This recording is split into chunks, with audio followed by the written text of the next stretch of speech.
अगर आप कलयुग के इस काले सच को नहीं जानते तो आप कुछ भी नहीं जानते। मैं आपको ये शब्द इसलिए बोल रहा हूँ क्योंकि आज मैं जो एक कथा सुनाने वाला हूँ वह एक सच है जो कि कड़वा है, परंतु सत्य है। आज हम ऐसे ही एक सच के बारे में बात करने वाले हैं जो पति पत्नी का सुनना बेहद जरूरी है। तो हम बात कर रहे हैं कि जो पत्नी अपने पति के साथ रात में नहीं सोती, वो पत्नियां या स्त्रियां ये बात कान खोलकर सुन लें, नहीं तो उन्हें अपने पूरे कपल में केवल पछताना पड़ेगा और पछतावे के सिवा उनकी जिंदगी में और कुछ नहीं बचेगा। उन्हें जिंदगी भर पछताना ही होगा।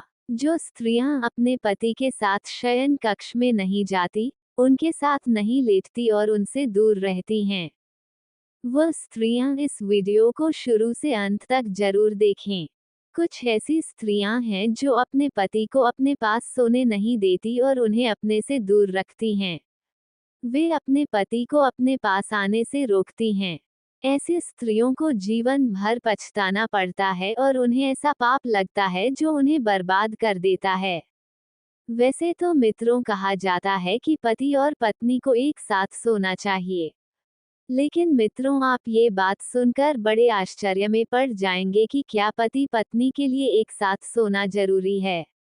मित्रों, क्या ये सचमुच जरूरी है कि पति और पत्नी हमेशा एक साथ ही सोएं? चलिए दोस्तों, मैं आप सभी को एक कथा के माध्यम से बताऊंगा कि पति और पत्नी को एक साथ सोना चाहिए या नहीं।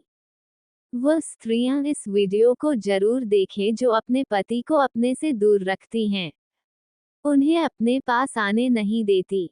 जब उनका पति उनके पास जाता है तो वे स्त्रियां अपने पति को खरी खोटी सुनाती हैं, भला बुरा कहती हैं और बहुत गालियां देती हैं। मित्रों, ऐसी स्त्रियां इस वीडियो को अवश्य देखें क्योंकि जो स्त्री अपने पति को अपने पास आने से रोकती है उसे एक बहुत बड़ा पाप लगता है। तो चलिए हम वह कथा आपको सुनाते हैं। इससे पहले आपसे हाथ जोड़कर निवेदन है कि वीडियो को पूरा जरूर देखिएगा। चैनल पर नए हैं तो आध्यात्मिक कथाएं चैनल को सब्सक्राइब कीजिएगा। एक बार कमेंट बॉक्स भेजिए, लक्ष्मी माता जरूर लिखें। तो दोस्तों, एक समय की बात है। उत्तर प्रदेश में स्वाभाव नगरी नामक एक नगर था। इस नगर के पास एक छोटा सा जंगल था और जंगल के बीच में एक छोटा सा तालाब था। तालाब के किनारे छोटे छोटे पेड़ थे जहां पक्षियों की मधुर चहचहाट पूरे जंगल में गूंजती थी। तालाब के किनारे कुछ छोटे छोटे मकान बने थे जिसमें एक साधारण मजदूर और उसकी पत्नी रहते थे। उनकी एक बेटा और एक बेटी थी। मजदूर की पत्नी अत्यंत सुंदर थी। यदि कोई पुरुष उनके घर आता और उसकी नजर गलती से भी मजदूर की पत्नी पर पड़ती तो वह उसकी सुंदरता पर मोहित हो जाता। एक बार की बात है, संध्या हो चुकी थी।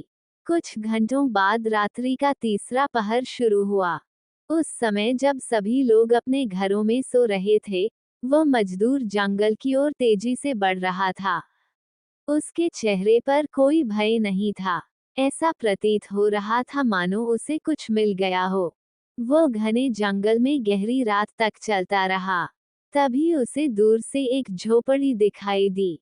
झोपड़ी के पास पहुंचते ही उसे एक अत्यंत सुंदर स्त्री दिखाई दी।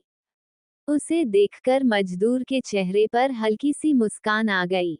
हे स्वामी, आज तुमने इतनी देर क्यों कर दी? मैं तुम्हारा 1 घंटे से इंतजार कर रही थी। मैं तो यहाँ से जाने ही वाली थी। तभी मुझे किसी के पैरों की आहट सुनाई दी। मैं चुपके से खड़ी हो गई और तुम दिखाई दिए तो मैं रुक गई। मजदूर ने जवाब दिया, हे प्रिया, आज मेरी पत्नी को नींद नहीं आ रही थी। मैंने उसे कहा, प्रिय तुम सो जाओ। पर वह बोली, स्वामी ना जाने क्यों आज मुझे नींद नहीं आ रही। तब मैंने उसे अपने पास बुलाया, अपनी बाहों में लिया और प्यार से सुला दिया। जैसे ही वह सोई मैं झट से घर से निकला और तुम्हारे पास चला आया। इसलिए मुझे थोड़ा विलंब हो गया। स्त्री बोली, हे स्वामी, मुझे भी आज देर हो गई थी। मैंने सोचा शायद तुम आ गए होंगे, पर जब मैं यहाँ आई तो तुम नहीं थे।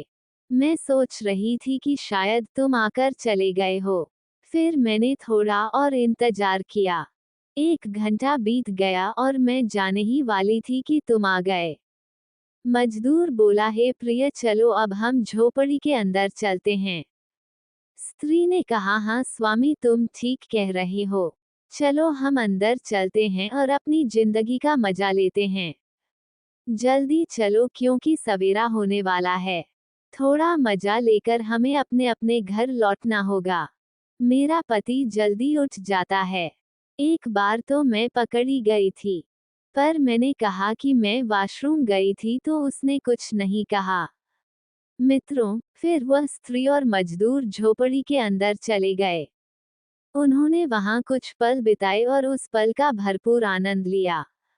यह मजदूर अपनी पत्नी को धोखा देकर उस स्त्री से मिलने आया था और वह स्त्री भी अपने पति को धोखा देकर इस पुरुष से मिलने आई थी। मित्रों, अब हम आपको बताते हैं कि जो स्त्रियां अपने पति को धोखा देती हैं और जो पुरुष अपनी पत्नी को धोखा देते हैं या अपने पति या पत्नी से प्रेम से नहीं रहते या उनके साथ सोते नहीं हैं, उनके साथ क्या होता है। मित्रों, एक बार की बात है, एक बहुत ही प्रसिद्ध और स्वर्ण रूपी जंगल में एक विशालकाय बरगद के पेड़ के पास एक सर्वगुण संपन्न ऋषि मुनि तपस्या कर रहे थे। तभी वहां आसमान से होते हुए नारद मुनि प्रसिद्ध ऋषि मुनि के पास आते हैं और ऋषि मुनि को सादर प्रणाम करते हैं और फिर ऋषि मुनि अपनी आंखें खोलते हैं और देखते हैं कि नारद मुनि किसी कारणवश परेशान है और बहुत ही व्याकुल है। तभी ऋषि मुनि नारद जी से पूछते हैं, हे नारद जी, आप इतना व्याकुल क्यों हो? तब नारद जी ऋषि मुनि से कहते हैं, हे एस मुनिवा, आज जब मैं पृथ्वी लोक में भ्रमण कर रहा था तो मैंने देखा कि एक स्त्री अपने पति को बिस्तर पर सुलाकर रात में जंगल की ओर गई। वह एक कुटिया के पास खड़ी होकर किसी पुरुष का इंतजार कर रही थी। उधर एक पुरुष जिसके 2 बच्चे थे, अपनी पत्नी और बच्चों को धोखा देकर गहरी रात में जंगल में उस कुटिया तक पहुंचा। वहां उसने उस स्त्री से मुलाकात की और शारीरिक संबंध बनाए। हे मुनिवा, आगे क्या हुआ मैं नहीं जानता।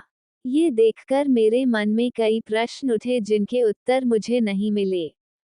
मैं बहुत भटका पर मेरे प्रश्नों का समाधान नहीं हुआ। ऋषि मुनि बोले, हे नारद, तुम इतने चिंतित क्यों हो? अपने प्रश्न कहो, मैं उनके उत्तर देने को तैयार हूँ। ये कलयुग है, ऐसे कार्य होना कोई आश्चर्य की बात नहीं। अपने प्रश्न निश्चिंत होकर पूछो। नारद मुनि बोले, हे मुनिव, मेरा पहला प्रश्न है कि वे कौन सी स्त्रियां हैं जो अपने पति को अपने पास सोने नहीं देती? ऐसी स्त्रियों के साथ क्या होता है और उन्हें कौन सा पाप लगता है? दूसरा प्रश्न यह है कि वे कौन सी 3 गलतियां हैं जो स्त्रियां अपने जीवन में करती हैं जिसके कारण उन्हें जीवन भर पछताना पड़ता है? कृपया इन दोनों प्रश्नों के उत्तर दें। ऋषि मुनि बोले, हे नारद जी, तुमने समस्त मानव जाति के लिए यह प्रश्न पूछा है। आज के समय में कई स्त्रियां अपने पति को छोड़कर अन्य पुरुषों की ओर आकर्षित होती हैं और कई पुरुष अपनी पत्नी को छोड़कर अन्य स्त्रियों की ओर। ये कलयुग है, पर मैं तुम्हें एक कथा के माध्यम से इन प्रश्नों का उत्तर दूंगा। नारद बोले, हे प्रभु, कृपया वह कथा सुनाइए, मैं उसे सुनने को उत्सुक हूँ। ऋषि मुनि बोले, हे नारद जी, इस कथा को शुरू से अंत तक ध्यान से सुनो।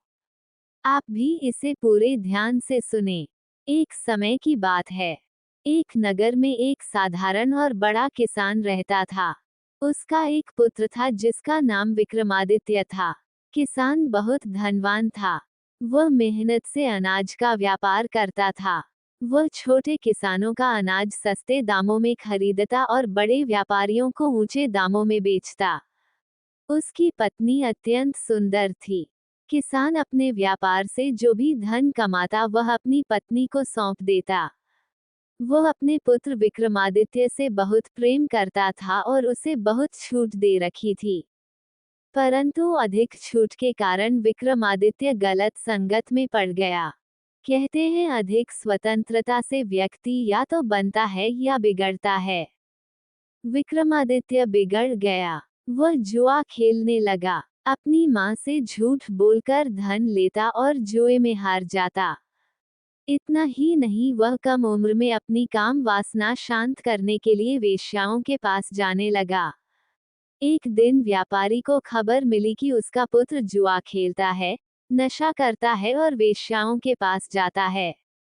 किसान ने सोचा इसका खर्च बहुत बढ़ गया है, अब कोई उपाय करना होगा। उसने निर्णय लिया कि पुत्र का विवाह कर देना चाहिए।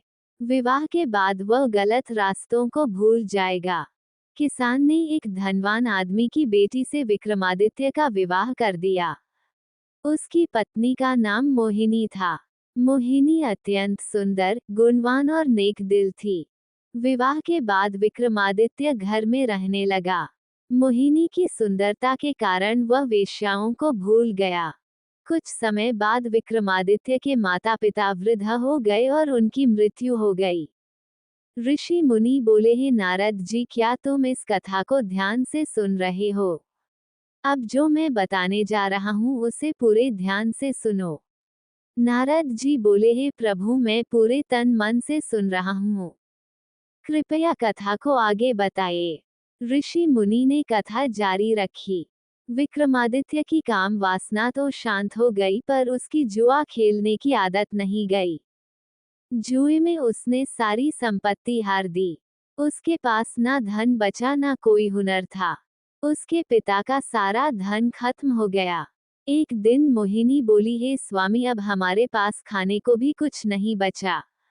आप राजा के पास जाकर कोई नौकरी ढूंढ लीजिए ताकि हमारा गुजारा चल सके।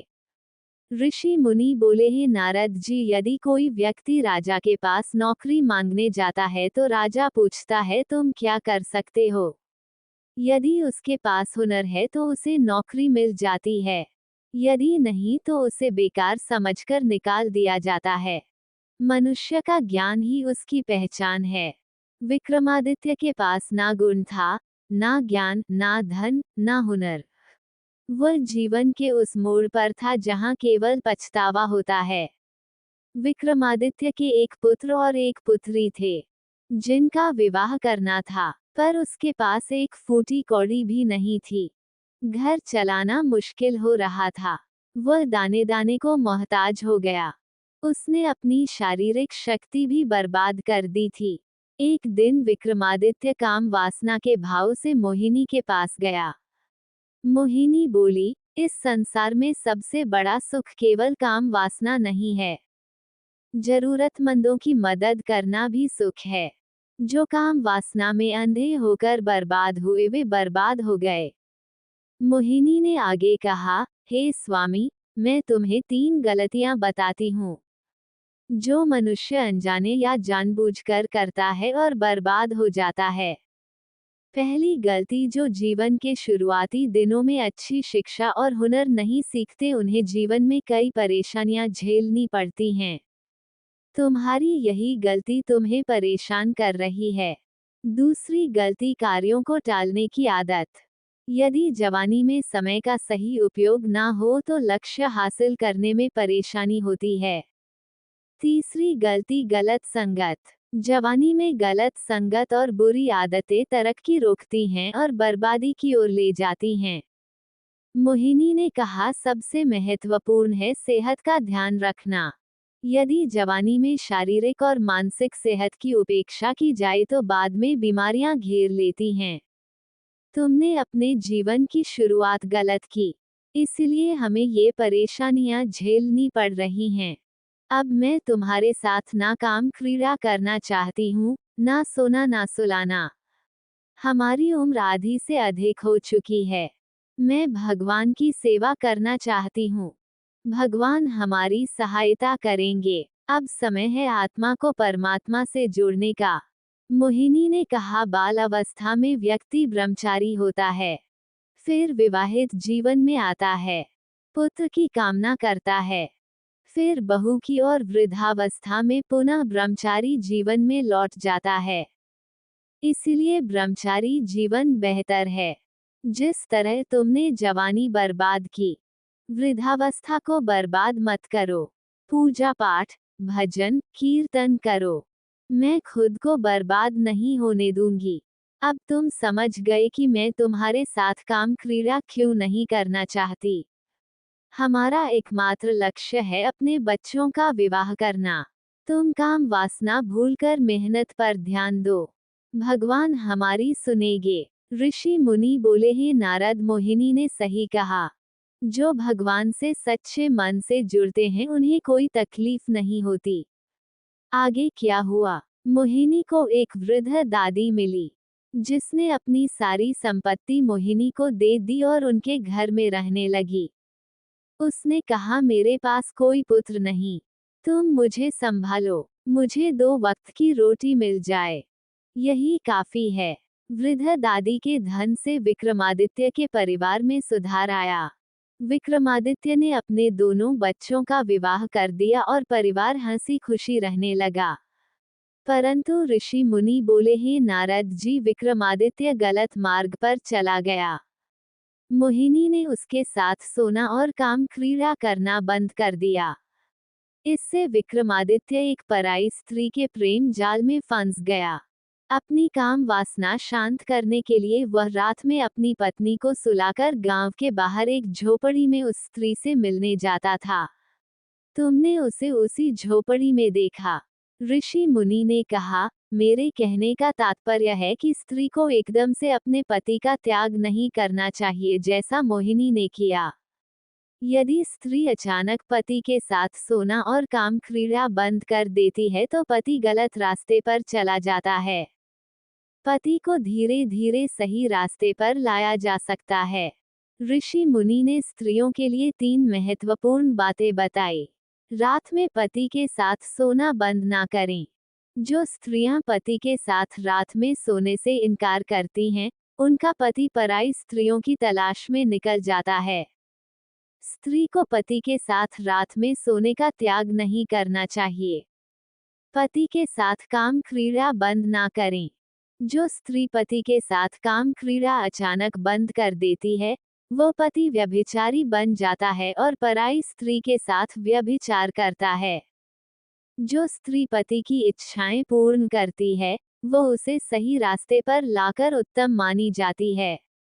पति को धीरे धीरे सही रास्ते पर लाए। यदि पति काम वासना में अधिक लिप्त है, तो उसे भगवत चर्चाएं सुनाएं, सत्संग में ले जाएं ताकि उसकी दूषित बुद्धि में सुधार आए, वह भगवान का भजन और तप कर सके। ऋषि मुनि बोले, पतित जीवन रूपी गाड़ी के 2 पहिए हैं। यदि एक पहिया रास्ते से भटक जाए तो गाड़ी को झटका लगता है। स्त्री को पति की इच्छाएं पूर्ण करते हुए उसे सही रास्ते पर लाना चाहिए। ऐसी स्त्रियां समाज में सर्वश्रेष्ठ मानी जाती हैं। वे अपने और पति के कल्याण का मार्ग प्रशस्त करती हैं। ऋषि मुनि ने कहा, हे नारद जी, अब तुम जान गए कि वो पुरुष जो झोपड़ी में स्त्री के साथ काम क्रीड़ा में लिप्त था, विक्रमादित्य ही था। मोहिनी ने उसके साथ शारीरिक संबंध तोड़ दिए, जिससे वह पराई स्त्री के साथ व्यभिचार में लिप्त हो गया। नारद जी अपने प्रश्नों के उत्तर पाकर प्रसन्न हुए और नारायण नारायण का जाप करते हुए वहां से प्रस्थान कर गए। तो मेरे दोस्तों, ये कथा आपको कैसी लगी कमेंट में जरूर बताएं। कथा अच्छी लगी हो तो वीडियो को लाइक शेयर आध्यात्मिक कथाएं चैनल को सब्सक्राइब कीजिएगा। वीडियो में अंत तक बने रहने के लिए धन्यवाद।